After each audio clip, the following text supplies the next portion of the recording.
Dramatic evidence unveiled today in the murder trial that has captivated a quiet Connecticut community. Crime scene photos were shown from the Cheshire home where a mother and two daughters were brutally killed during a home invasion. Dr. William Pettit was the only member of his family to survive the horror. His wife Jennifer and two daughters were brutally murdered 3 years ago in their home in Cheshire, Connecticut.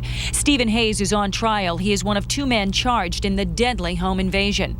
All right, joining us right now to talk more about the case and the trial is a criminal defense attorney, James Kousouros. Good to have you with us, and let's talk about this. Now, the defense is arguing the police messed up, didn't respond properly or fast enough to the scene. This is something, can they hinge the case on? Absolutely not. Ernie, this is what we call a red herring. It is more of an irrelevant fact that is put forward to divert attention from the actual issues. I mean, the police should always be reassessing their response and what their procedures are, but the fact that the police may have gotten there earlier, may have gone into the house, or may have done things differently in no way establishes that this defendant is innocent of the crimes. It really has nothing to do with guilt or innocence. It is more to divert attention from the facts at issue. Now, James, both defendants had offered to plead guilty in exchange for life sentences. Prosecutors are going for death penalty trials here. How certain are they of conviction? Well, I'm sure that in refusing the defendant's offers, the state assessed their case and the strength of the case and decided that they were going to go forward and seek the death penalty. They certainly would not have done so if they felt there was any chance that these individuals would have gone free.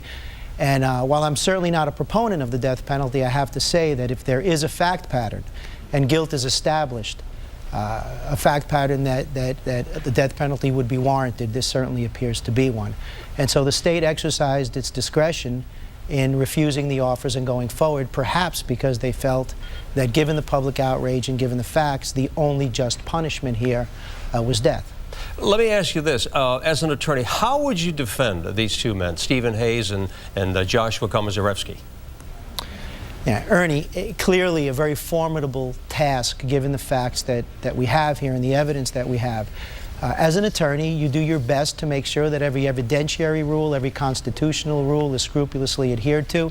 Obviously, you have two defendants here, and one defendant may have facts that lends to his innocence as opposed to the other defendant in terms of shifting blame. So you have to conduct a factual analysis. But, you know, I have to say that my sense here is that the defense work may indeed be done at the death penalty phase or at the sentencing phase. I would also say that part of a defense attorney's job in a capital case is to present any evidence of mitigation in order to convince the state to not seek the death penalty, or in this case, to convince the state to accept the pleas and a life sentence. All right, well, clearly we have a long way to go here. Criminal defense attorney James Kousouros, thank you so much for joining us. You're welcome. Nice to be here.